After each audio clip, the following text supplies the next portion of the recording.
You know, I was once the victim of a car accident in which the driver who collided into my car was drunk. In that split second, my reality could have been different.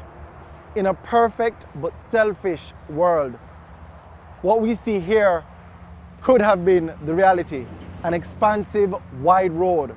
But in fact, our reality is different. Let's take a look. This is our reality. A lot of cars on a narrow road. That's what you face as a driver every day. One of the misconceptions that a lot of people like to make is that road users only involve cars, but pedestrians, bicycle riders, bike riders, you are also road users. Driving, walking, riding under the influence is just as dangerous to everyone. This is Road Scholars, and it starts right now.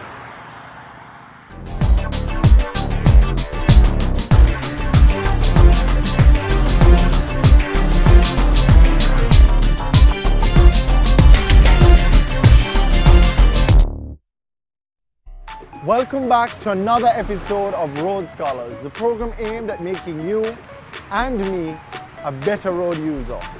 You know, whether labeled as drunk driving, driving under the influence, or driving while intoxicated, the result is the same. The consumption of alcohol is known to impair your driving ability. Drinking and driving is a serious problem. It undoubtedly impairs your ability to think and act as efficiently as you would normally think and act. So undoubtedly, drinking and driving is a no-no.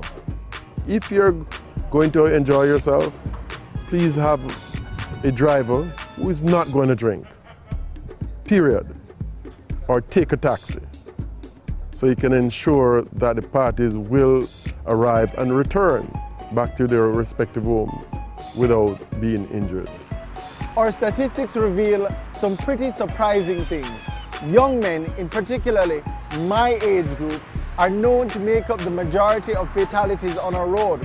There has also been a shift in the day for fatal road accidents, from weekends to Thursdays. Now, who would have thought that?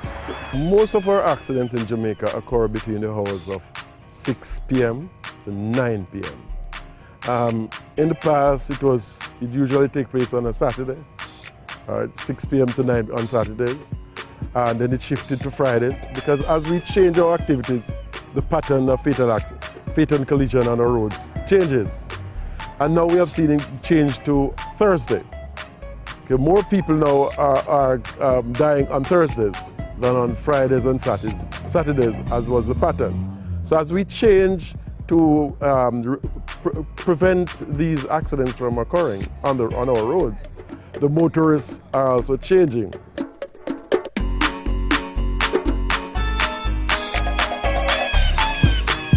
Now, sometimes they are tired, because sometimes they go partying and they are under the influence of drinks and drugs, one kind or the other.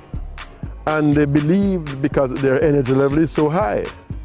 But because they are under the influence, their ability to think is somewhat not as sharp.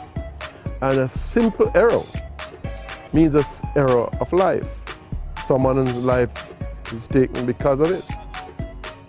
So they need to exercise far more caution. So no matter what the plans are for the next few days, it's important that you do your part in protecting your life and the lives of others by not drinking and driving. You should never allow your children and your parents to suffer because you are careless with your activities on the road. On the previous episode of Road Scholars, I promised you that I'd teach you how to spot a drunk driver. Here are some of the potential warning signs. A car swerving from one side of the road to another. Someone driving on the wrong side of the road or on the soft shoulder. Looking out for drivers traveling at very slow speeds or following another car too close. Someone appearing to be drunk. Someone braking erratically. Look out for a car approaching without headlights. Drivers stopping inappropriately, like at green lights and pedestrian crossings with no pedestrians. Be a road scholar. Look out for drunk drivers. Let's look at the bigger picture as we now hear from the Minister of Transport and Works, the Honourable Mike Henry. Since the start of the year, we have lost 296 Jamaicans as a result of 265 traffic collisions. This is a horrendous loss of human capital, and I'd like to use this opportunity to express my sincere condolences to every Jamaican family that lost someone due to traffic collisions since the start of the year. Even more shocking is the fact that 42% of the males killed in these crashes belonged to the productive 20 to 39 age group, while 13% belonged to the 60 and over year age group. Motor vehicle accidents are putting a profound strain on the budget. In 2006, the direct cost for motor vehicle collisions was $1.2 billion, which accounted for 6.9% of the health budget.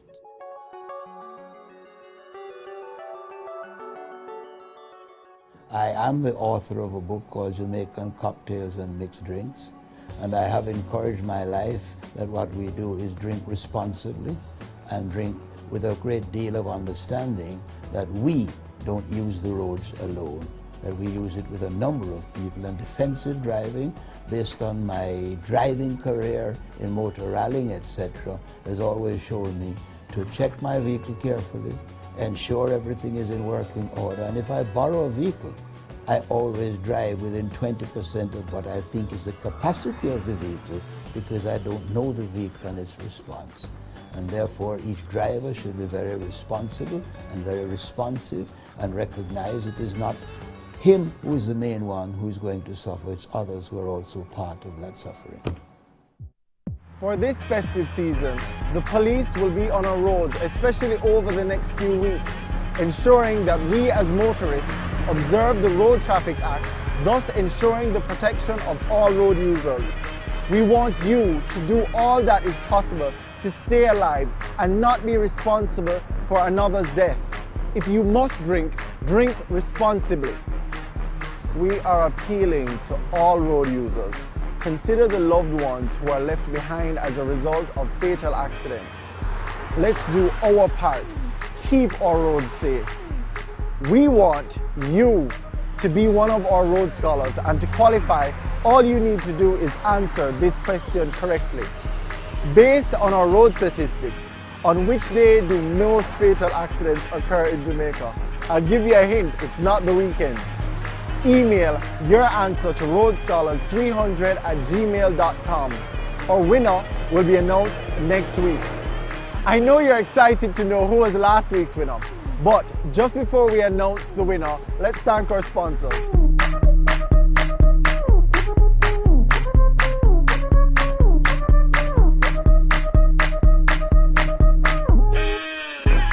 Now, last week's question was, how much alcohol does hard liquor usually contain? Was it A, 50%? Was it B, 25%? Was it C, below 15%? The answer was A. Hard liquor contains up to 50% of alcohol. The winners are Lorenzo Doherty and Kenisha Mays.